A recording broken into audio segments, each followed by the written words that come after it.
안녕하세요. 하와이의 방미입니다. 오늘은 부동산 기사 중에 제가 나름대로 이화여대 경제학 교수인데요.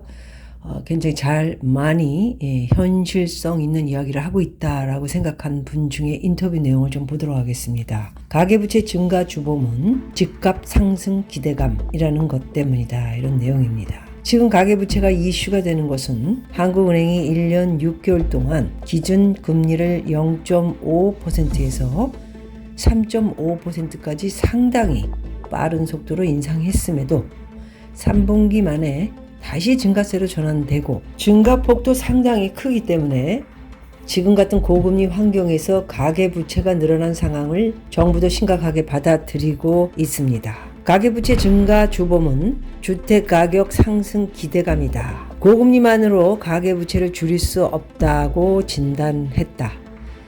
고금리에도 다시 증가 추세인 가계부채에 대한 우려의 목소리가 높아지고 있고요. 국제결제은행 BIS에 따르면 한국의 국내 총생산 GDP 대비 가계부채 비율은 지난해 말 기준 105%로 조사 대상 43개국 중 말씀드렸죠? 스위스 1위, 2위가 호주, 그 다음에 세 번째가 한국입니다. 전세 보증금, 남한테 빌린 돈이죠. 그것도 그 부채까지 생각을 하면 전 세계 1위라는 내용을 여러분들에게 말씀드린 적이 있습니다. 한국은행 총재는 가계부채를 중장기적으로 GDP 대비 80% 수준으로 축소해 나가야 한다라고 밝혔죠. 주담대 전분기 대비 14조 1천억 증가한 것도 여러분 들으셨죠. 고금리에도 주택담보대출이 큰 폭으로 증가하고 있는데요. 한국의 실질 금리와 실질 주택 매매 가격 지수 변동률을 보면 금리 인상기에도 실질 주택 매매 가격 지수가 제로보다 높은 경우가 많았다. 경제학 이론에서 선행 연구에 따르면 주택 가격을 결정하는 데 영향을 미치는 요인은 가계대출 규제 정도, 대출 제약이죠. 가계들이 예측하는 주택 가격 전망, 금리, 신규 주택 공급 등 총 4가지다. 지금 한국에서는 금리를 제외한 3가지 요인이 가계 부채를 증가시키고 있다. 그렇다면 각 요인이 어떻게 주담대 증가에 영향을 미치고 있나? 먼저 대출 제약이 느슨해졌죠. 올해 들어 시행된 특례 보금자리론의 총 부채 원리금 상환 비율 DSR 40% 규제 예외가 적용되면서 가계부채가 31조 원이나 늘었습니다. 또 최근에는 전세 보증금 반환 목적 대출에도 DSR 규제 예외가 적용돼 7월에만 5,300억 원이 증가했고요. 신규 주택 공급과 관련된 부분을 살펴보면 수도권에 더는 빈 땅이 없는데도 규제 때문에 재건축 재개발이 이루어지지 않아 집값이 폭등할 수밖에 없다. 마지막으로 주택가격 전망에 대한 사람들의 생각도 바뀌었다. 한국은행이 발표하는 주택가격 전망 CSI 소비자 동향 지수는요. 100보다 높으면 1년 후 주택가격이 상승할 것이라고 응답한 가구수가 하락할 것이라고 응답한 가구수보다 많음을 나타내는데 8월 107까지 상승했습니다. 결국 부동산 가격 상승 기대감과 또다시 부동산 폭등한다 기대감, 실제 부동산 가격 상승이 나타나니 대출이자가 높더라도 집값이 빠르게 상승해 되팔았을 때 이자를 내고도 손에 쥐는 돈이 떡구물이 떨어질 테니 이런 판단을 하고요. 소위 영끌로 집을 사고 있는 것이다. 산 것이죠. 사고 있는 것이 아니고 샀습니다.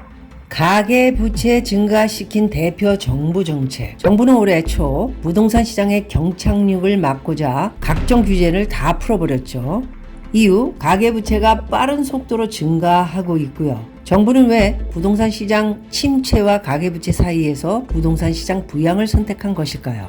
규제 완화와 관련해서는 불가피한 측면이 있었다. 당시만 해도 기준금리를 급격히 올리는 과정에서 부동산 시장이 빠르게 하락세로 전환하며 고점 대비 40% 떨어졌다는 보도들이 나왔고 대부분 기준금리가 부동산 하락의 원인으로 작동했다고 봤는데 내가 최신 모형을 이용해 분석해보니 기준금리가 상승해도 부동산 가격은 크게 하락하지 않았다는 결과가 나왔다. 앞서 얘기한 대로 한국 가계부채가 GDP 대비 105%가 된다는 것은 역설적으로 금융자산을 많이 소유한 자산가가 많다는 의미입니다. 1가구 2주택, 3주택, 4주택 집을 많이 가지고 있는 사람들이 있다라는 것이고요. 그 사람들이 계속 부동산은 오를 것이다. 이렇게 소문을 퍼뜨리고 그래서 그자들은 급할 게 없기 때문에 약간 내려간 듯 했지만은 또 지고 있으면 올라갈 것이다. 뭐 이런 여러 가지 계산을 하고 있는 것 같습니다. 자산가에게는 영끌로 무리하게 집을 산 이들이 이자 비용을 감당하지 못해 아파트를 덩지는 상황이 집을 싸게 살 기회가 되기 때문에 입지가 좋은 곳일수록 주택가격 하락폭이 크지 않아야 맞다. 그럼에도 현실에서 집값이 30-40%씩 떨어진 데는 다주택자를 대상으로 한 취득세와 종합부동산세 중과 영향이 컸다. 다 이거 아주 다 그냥 세금 안 내고 알로 먹었죠. 따라서 정부 당국이 규제 완화 카드를 꺼내 든 것은 더 큰 혼란을 막기 위한 선택이었다. 이렇게 보고 있습니다. 정부는 왜 부동산 시장에 개입해 집값 하락 혹은 폭락을 막으려 했을까? 굉장히 어려운 문제였죠. 그 내용을 보면 부동산 가격 하락에 대한 기대로 신축 아파트 미분양 가능성이 커지면 부동산 호황기에 건설 수주를 받아 부동산 프로젝트 파이낸싱 대출을 일으킨 건설사와 지급 보증을 한 증권사, 금융기관 등이 줄줄이 부실해지죠. 그로 인해 대표적인 노동 집약적 산업인 건설업계가 무너지면 바로 실업률이 높아지고 금융기관이 부실할 경우 은행에 맡긴 돈을 찾을 수 없어 금융위기가 촉발되죠. 또한 주택가격이 급격히 하락하면 대출 차주가 대출을 상환하지 못해 경매로 넘어간 담보 아파트를 처분해도 원리금 회수가 불가능해 금융기관이 도산할 수 있고요. 이 역시 금융위기로 이어질 수 있죠. 정부 입장에서는 이런 상황을 막아야 했기 때문에 이런 판단을 한 것이 아니냐 이런 말씀을 드린 것이고요. 참 제가 제 TV에서 정말 수도 없이 말씀드렸던 걱정 내용을 그대로 기사 내용으로 볼 수 있습니다. 특례 보금자리론과 전세보증금 반환 목적 대출이 가계부채를 증가시키는 요인으로 지목되는 가운데 정부는 50년 주담대를 가계부채 주범으로 보고 있다. 지금 가계대출이 급증하는 데는요. 정부의 엇박자 정책의 영향이 크죠. 가장 먼저 잘못한 부분은 한국은행이 기준금리를 인상할 때마다 서민을 보호한다는 명분으로 금융당국이 시중은행에 대출금리 인상 자제, 예금금리 인상 자제를 요청한 것이죠. 억지로 인상을 막고 이렇게 하면서 별로 금리 대한민국은 안 높다. 집을 사서 조금 갚아 나가다가 뻥튀기 하고 특이한 다음에 빠지면 이자 이거 다 내고도 수천만 원에서 수억 벌 수 있다. 이런 것을 아마 정부에서 몰랐던 것은 아닌 것 같고요. 특이를 하라고 이렇게 기회를 준 것이 아닌가 할 정도로 의문은 갑니다.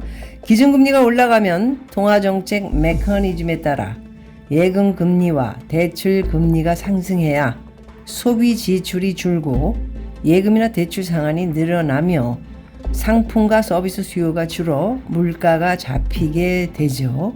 그런데 금융당국이 나서서 대출금리를 깎아주니 누가 대출금을 서둘러 상환하겠습니까? 돈까지 갚아주죠.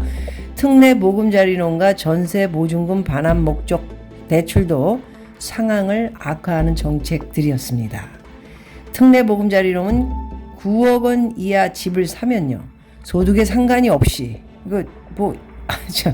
이거 소득 무직되고 왜 갑자기 일자리 떨어지면은 이건 완전히 이자도 못 내고 고스란히 경매로 넘어가든가 집 비우고 나와야죠.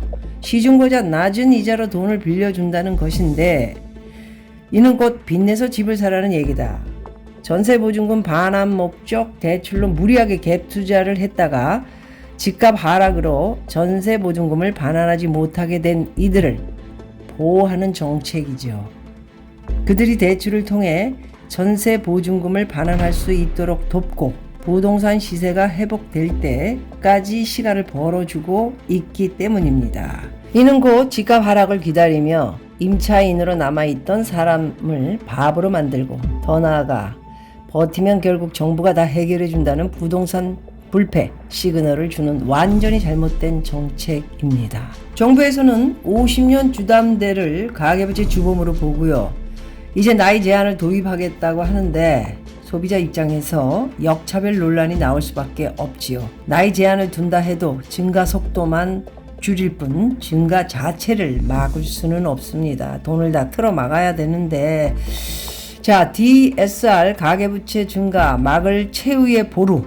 가계부채 증가를 막을 방법은 무엇일까? 자, 내용은 보통은 금리 인상을 생각하겠지만 현실적으로 불가능합니다. 다 무너지기 때문에 이제 대한민국 자산이 70% 조금 넘는 게 부동산이라는데 제가 볼 적에는 거의 85%지 않나 합니다. 그렇기 때문에 부동산 자산 가치가 이제 10억이었던 사람이 5억으로 무너지고요. 20억이었던 사람이 이제 막차 탄 사람들, 이런 사람들은 은행빚 다 무너지고 못 갚죠. 집값까지 떨어지고 원금 손실에다가 끔찍한 일들이 벌어질 가능성이 높기 때문에 금리 인상을 생각하겠지만 현실적으로 불가능하다는 내용입니다. 우선 지금 소비자 물가가 빠른 속도로 떨어지고 있는데 이 말은 곧 기준금리 3.5%가 충분히 긴축적이고 높은 수준이라는 의미입니다.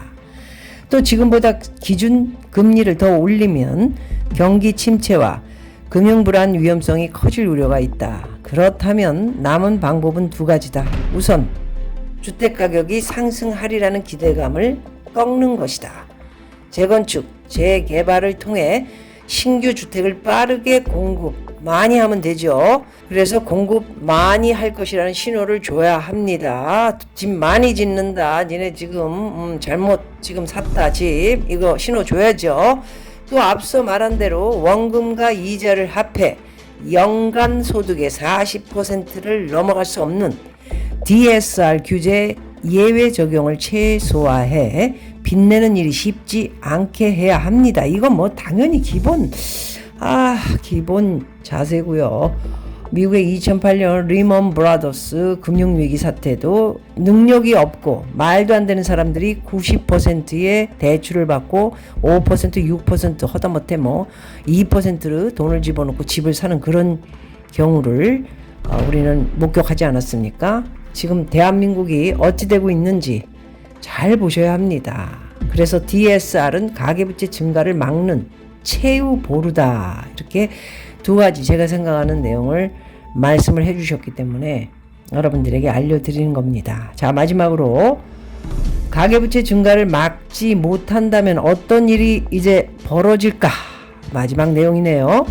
한국은행 연구 결과에 따르면 가계부채가 GDP의 80%를 넘어서고 고금리 상황이 되면 원리금 상환의 부담을 느낀 이들이 내수 소비를 줄여 경기 침체가 유발될 가능성이 크다. 또 자금 배분이 왜곡돼 돈이 부동산 시장으로만 몰리면서 기업의 투자, 연구개발, 일자리 창출 등이 감소해 미래 경제 성장 동력을 잃을 수 있다. 그 외에도 엄청나게 많은 일들이 이제 벌어진다. 이렇게 보고 있는 것인데요. 한국은행과 정부 앞으로 어떻게 끌고 갈 건지 2023년 이제 9, 10, 11, 12 4개월 남았습니다. 힘이 없는 저로서는 지켜보는 수밖에 없겠습니다. 고맙습니다.